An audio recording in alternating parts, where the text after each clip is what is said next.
It's exciting to watch college athletes win one for the home team. But when we force these eager boxers, basketball and football players into the limelight like gladiators, those kids who are young and naive, and especially those who are black, who stops to think that maybe they are being ripped off? Sociologist and activist Harry Edwards does, and he talks about the agony of victory next on Dimensions.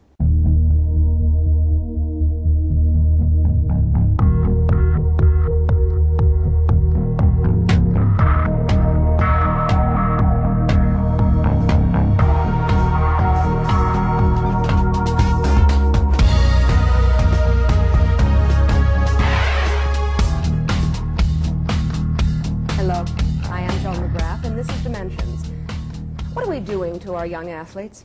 We ask them to sacrifice for years to represent America in the Olympics, and then we use them as political pawns. We take them into our finest colleges, and then we turn them out without an education. We challenge them to compete, and then we look the other way when they pump up with potentially deadly steroids. Harry Edwards is outraged. He's a former college athlete, a radical activist of the 60s, and now he exposes the system from his post as professor of sociology at the University of California at Berkeley. You blame the NCAA for an awful lot of this, don't you, Dr. Edwards? I think the NCAA has a major responsibility in this situation, principally because they represent the institutions that recruit and that house these young people during this critical period of their lives. The institutions as opposed to the players? As opposed to the players. The National Collegiate Athletic Association is an agglomeration of institutions, the clientele institutions. The athletes are unrepresented. You made a statement which is explosive. You said, and I'm quoting you, probably the most despicable organization in this country, second only to the mafia, is the National Collegiate Athletic Association. Those are fighting words. Well, I think that we have to look at what is happening to the young people who go to these institutions to participate in athletics. I think that anyone who sees the outcomes, the human face of the statistics that we hear about, the fact that only 29% of the athletes who go to school on scholarship, the black athletes, have graduated after 7 years. They get only a 4-year scholarship, which means that most of them never even stay in school that 7-year period. After 5 years, only 14% have graduated. When we see what happens to the young people who go in, put in their time in football, put in their time in basketball, and then leave without the professional athletic career, without the capability of making a living in this high-tech society, then you begin to understand the tremendous human tragedy that's involved and that the NCAA is allowing to go on. I thought the NCAA was trying to correct all of that. Weren't they trying to change the freshman eligibility requirements so that, in fact, only athletes with demonstrable academic skills could even get into college in the first place? Well, first of all, the NCAA was principally concerned about eligibility. This is why the standards which were set, the 700 on the SAT, the 15 on the ACT, the American College Test, and the C average in 11 core courses, including English, math, physical science, and social science, were so moderate. A 700 score on the SAT, for example, projects less than a 50-50 chance of graduating from one of the Division I schools which give scholarships. So they were not doing anything to enhance educational potential. They were really talking about eligibility. They wanted to give the illusion. They wanted to create the image that they were concerned about these problems. Subsequent to having passed Rule 48 has been put on the back burner and in fact is now being debated and is in fact in line for some changes that would water the rule down even more to make even more athletes eligible and contribute nothing toward creating the kind of educational climate necessary for these young people. I'm pretty naive about sports and certainly about recruiting and freshman eligibility, but I did read that you stated that it was the black college presidents that were most vociferous in terms of their opposition to the rule. I don't understand why. Well, they had a tremendous disadvantage as it is. The black colleges cannot offer the black athlete national exposure on television because they don't put the black schools on TV, even though they're in Division I. 16 of them are in Division I. The black schools cannot offer Heisman Trophy candidacy. For example, Walter Payton, who went to Jackson State, was not eligible. Really, technically he was eligible, but in fact, black college athletes do not get consideration for Heisman Trophy candidacy. They could not offer the athlete the tremendous money opportunities that comes from playing at a big, major Division I, traditionally white institution. And now to also put Rule 48 in motion, which means that that athlete, in order to participate at a black Division I school as at a white Division I school, would have to have a 700 on the SAT under circumstances where the overwhelming majority, over 80% of black athletes going to school on scholarship, do not score 700 on the SAT. That would mean that since black schools have overwhelmingly black athletes, they would have to have two rosters of athletes, one roster which is active, one roster which is inactive. They can barely afford to have an active roster, unlike Michigan, which has a $14 million athletic budget. Maybe the athletic budget at Grambling University is $3.5, maybe $4 million tops. So they would have been put at a tremendous disadvantage in a ludicrous position of black schools not being able to recruit the black athletes. So they objected on monetary, not educational grounds. The SAT situation, you say that the rule would have required eligible freshmen to achieve at least a 700 on the SATs. There are an awful lot of critics of the scholastic aptitude tests who say that they are intrinsically and essentially racist, and black athletes, black students, shouldn't be expected to score high on them. I think that the evidence indicates quite the contrary. The SAT measures skills preparation, and if you look at the SAT scores, the difference between blacks and whites is greatest on the math, and the math is the same regardless of whether you're in North Hollywood, whether you're on the south side of Chicago or on Mars. 1 + 1 = 2. The reason blacks score less well than whites on the math part of the SAT has to do with the fact that blacks are not prepared in math.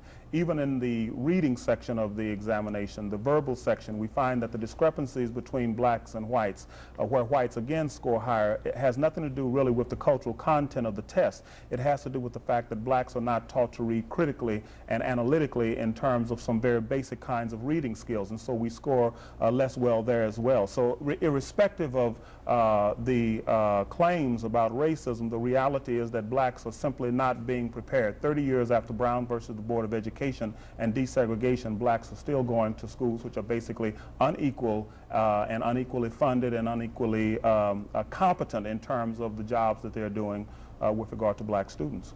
We call you a sports sociologist, and in that capacity, we should explain that you're dealing with white athletes as well. There are some big problems. For instance, Dick Butkus, I believe, is one of those athletes who went through 3.5 years of the University of Illinois and didn't graduate.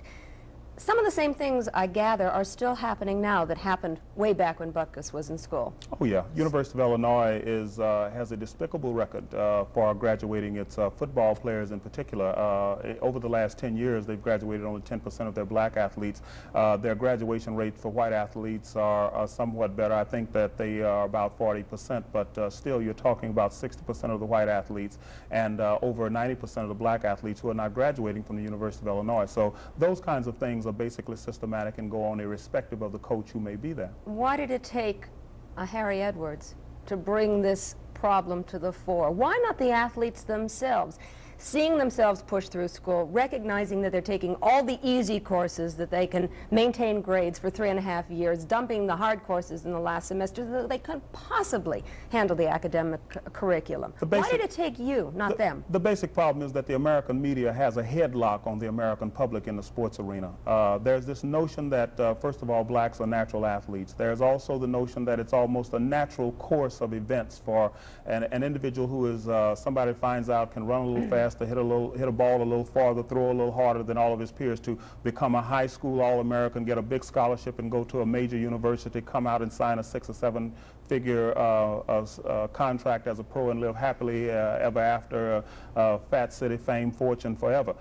The reality, of course, is that only 2% of the athletes who play collegiate sports ever sign a professional contract, and 60% of them are back on the street within 3 to 4 years after they sign a contract. Only 5% of the students in high school ever pursue 5% of the athletes in high school ever pursue their sports at the college level. So we basically have been brainwashed about sport, and the athlete being young, being influenced by the culture, by the media, believing the myths of pertaining to American sport, black and white, tend to go along with the program. But for some of them, for the Walter Paytons, the Dr. J's, for some of them that myth becomes reality. For a very, very infinitesimal few, and this is one of the real tragedies. We look at the situation and find that between 1% and 2% of the athletes who participate in college sports, in basketball and football, the two sports where blacks get scholarships, for example, sign a professional contract. Of those, between 8 and 9, about within 10 years after they have played their last professional game, are in bad shape economically. Many of them are not only broke, but destitute, not only without funds, but without any prospect of achieving funds under regular auspices. And this is where you get the Mercury Morrises becoming involved in drugs, and the Bob Hayeses becoming involved in drugs, because they don't have the skills to make their way in society after their professional careers are over. Is that the system's fault, or is that the athlete's fault? I think it's a combination of, there's a combination of responsibility involved there. I think it really begins in the home. I think that when parents begin to emphasize sports achievement above all else, that they create what are essentially unidimensional people.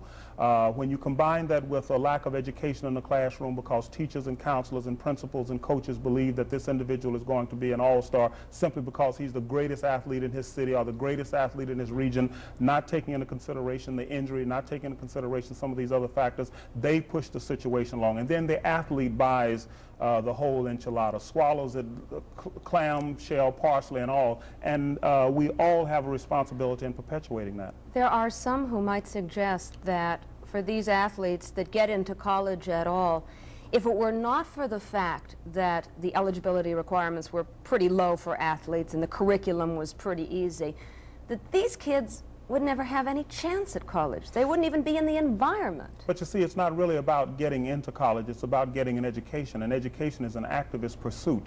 One does not get an education simply by virtue of being on the campus. If that were the case, some of these janitors who've been on major college campuses for 25 and 30 years would not be getting pensions, they'd be getting PhDs and Nobel Prizes. So what we have to look at is to understand that simply by virtue of being on a college campus does not guarantee an education. In fact, even graduation is not synonymous with education. And when you get a young man who is underprepared to begin with because he's put in an extraordinary amount of time preparing for college athletics, then once he's in college at a major university, he's putting in 60 hours a week participating in football, 55 hours a week participating in basketball when one also includes travel time.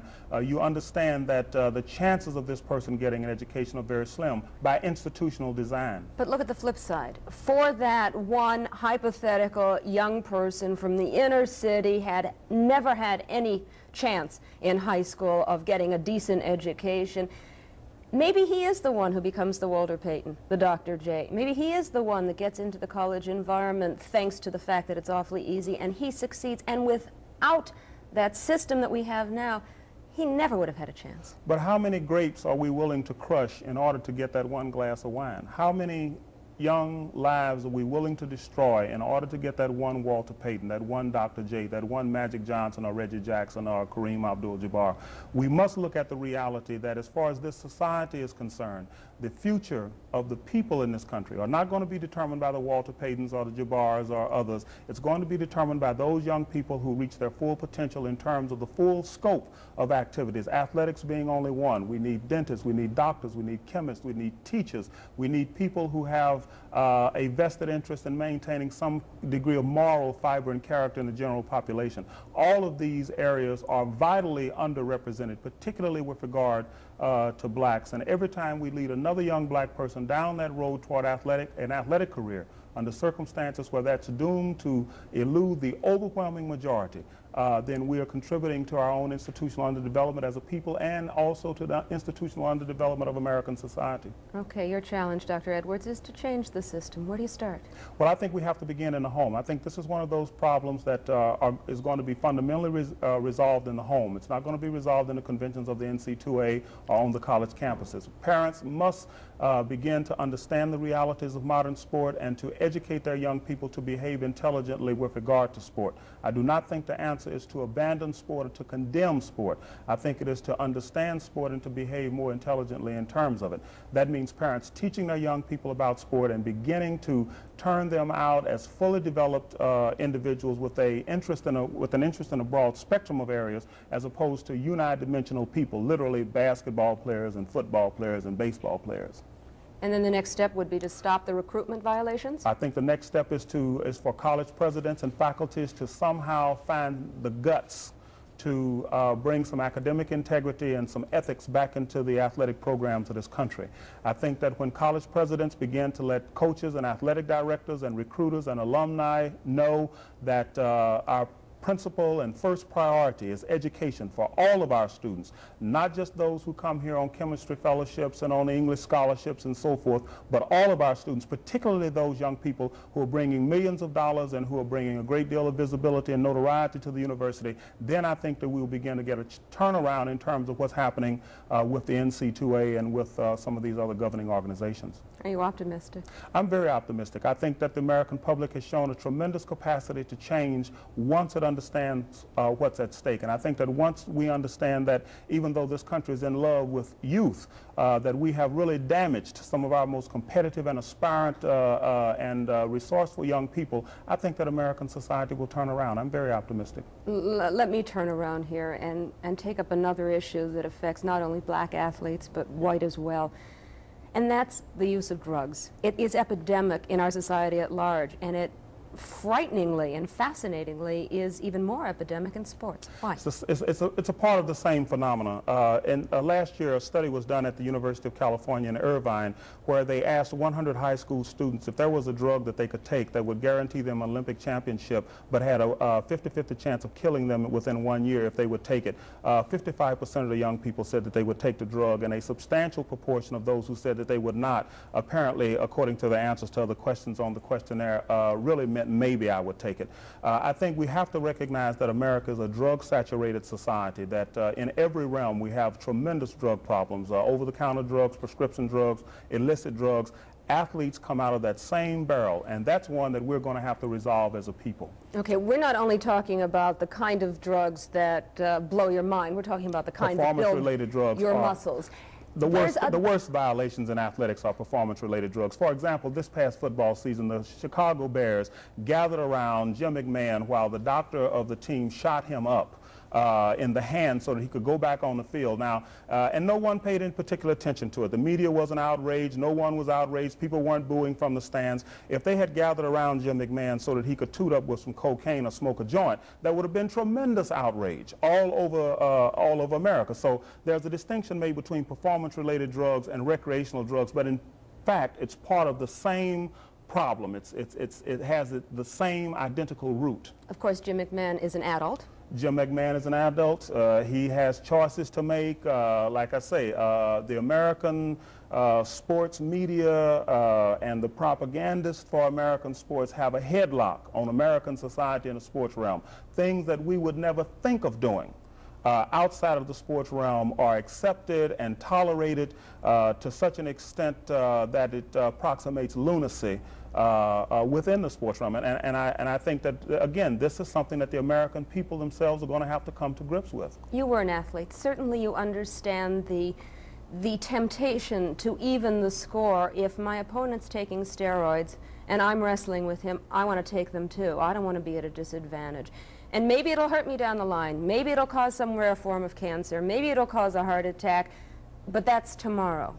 certainly you understand. Oh yes, I think without, I went to, I originally left East St. Louis, Illinois, just south of here, going out to the University of Southern California on a football scholarship, subsequently transferred to San Jose State on a basketball and track scholarship, having participated in all of the sports in high school, and was tremendously competitive, held a national discus record for a period of time. But I think that at some point we must begin to take responsibility for our own outcomes. So I think that we must begin to look at the situation and determine what is appropriate and intelligent given the overall scheme of things. We must be able to see beyond the immediate game or the immediate season or the immediate activity. I agree with you philosophically. Let's talk in practical terms. The Pan American Games, 12 young athletes were kicked out because they had been using steroids to build up their muscles. Subsequent to the games, it became evident that there are ways around those tests. Kids were taking testosterone, pure form, which is even more hazardous and more dangerous, just so they could continue pumping up their muscles and avoid having to take those tests and being detected. With that kind of attitude, how are you going to change what has become institutionalized in the system? Again, I believe that individuals have to take responsibility for making their own decisions, in the same sense that this year, in 1983 in the United States, there was somewhere in the vicinity of 60 metric tons of cocaine freebase, snorted, and injected in American society. There are individuals out there making a decision, me being one, that under no circumstances am I going to deal with any cocaine. I'm not going to smoke any marijuana. I am not going to allow anybody to shoot me up with any kind of drug that supposedly enhances my performance or gives me an easier time during the day. I think that we must recognize that drugs are no substitute for intelligent problem solving and sober living. And once you begin to get something of the gravity of a civil rights movement at a grassroots level to instill this kind of morality, then we'll find that the drug pushers and the institutions which hand out pep pills and the doctors who are shooting people up with steroids and making various other kinds of performance-related drugs available will not have that market. But until the people determine that they have had enough and that they're going to educate their young people in a more sensible and sane perspective relative to drugs, then we're going to continue to have this problem. In fact, it is going to grow. Now we're looking at not just the synthetic drugs, but we're looking at blood doping, where people will set aside a pint or a quart of their own blood to be injected later just prior to competition. We're looking at people taking pituitary glands from human corpses and cadavers and taking a drug, an extract from the human pituitary gland that supposedly helps build muscles and so forth, none of which is traceable. But it doesn't really come down to a question of whether or not it's traceable or whether it is. That's outlandish. Well, what I'm saying is that we've degenerated to the level of vampires and ghouls when it comes down to this thing of the competitive edge in sport. And it's not just in this country, it's international.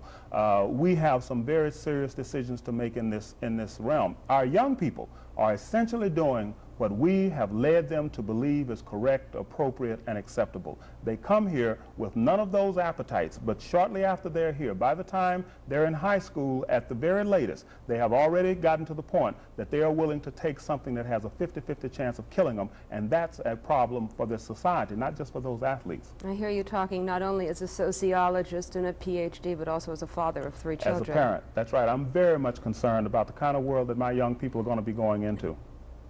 Let's take ourselves back to the kind of world that you grew up in the 60s. There's a very famous picture. It's a picture of 2 men, medalists at the 68 Olympics in Mexico City, giving a Black Power sign. You were responsible for that. Yes, we were on the same athletic team at San Jose State, and subsequently I got a Woodrow Wilson Fellowship and went to Cornell University and came back as an instructor with a master's degree a year later, and they were in classes of mine, and we began to really look at the situation of blacks in sport at San Jose State and in this country, and the outcome of it was the Olympic Project for Human Rights, which culminated in boycotts by Kareem and Lucius Allen, Mike Warren, who's now on Hill Street Blues, a number of other athletes, and then the demonstrations, of course, at Mexico City by John Carlos and Tommy Smith. And the failure of a lot of black athletes to jump on the bandwagon and go along with that boycott. Yes, because of a lack of understanding as much as anything else. This was an extraordinary group of young men. They not only had the capability of analyzing and understanding the problem, but they had the courage to assume some responsibility for dramatizing the problem and turning it around. That is an extraordinary capacity for any generation, and I was not surprised when the masses of black athletes failed to even understand, much less to actively participate in and support at that time that particular effort. Of course, now every place I go I see people who were around and in the '68 Olympic Games, and they were all, hey brother, right on, I was with you all the way and so forth, but this is 20 years later. Yes, and in those 20 years you've had an awful lot of time to re-examine what you did, and I'm sure everybody who's ever interviewed you has brought the subject up. Do you feel that it is appropriate to use a sporting event, particularly an international sporting event, as a political tool? Is it fair to the athletes? Well, I think that as one looks at it from the perspective of what we did, I thought it was very fair. First of all, the games have always been political, and I stated that at the time, and now everybody can see that the games are political, have been political at least since 1936. So it was not an issue of whether blacks were going to behave politically, but whether we were going to behave intelligently and politically in our own interest.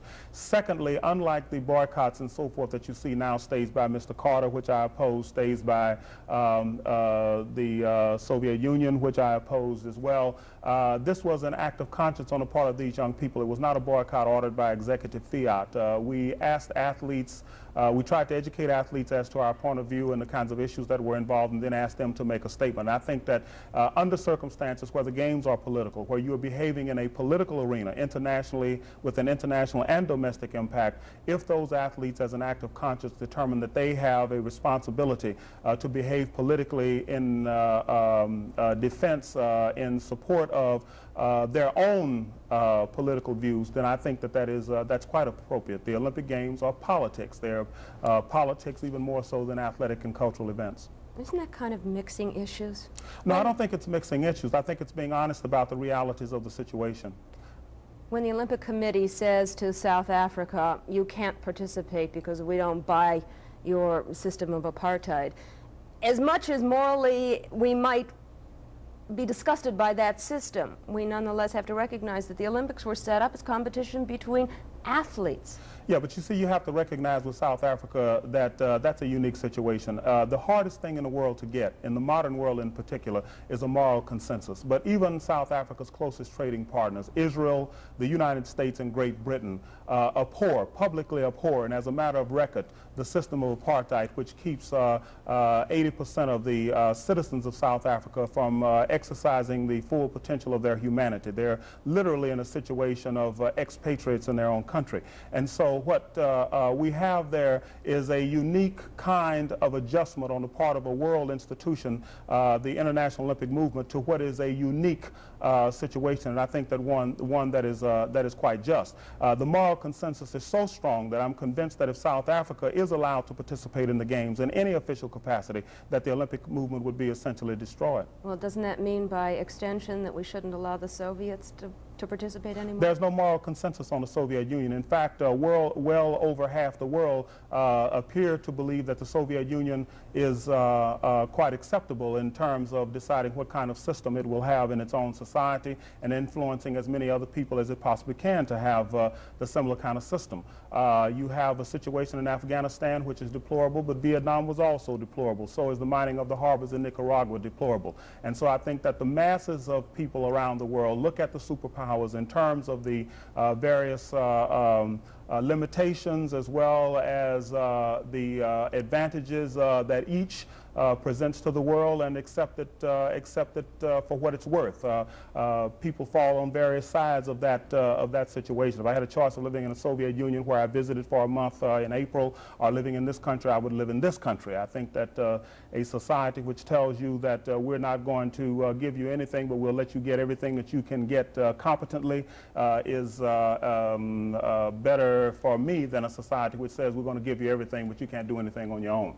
I sense that you might have given up the black beret and the jacket in the 60s, but you never gave up the anger.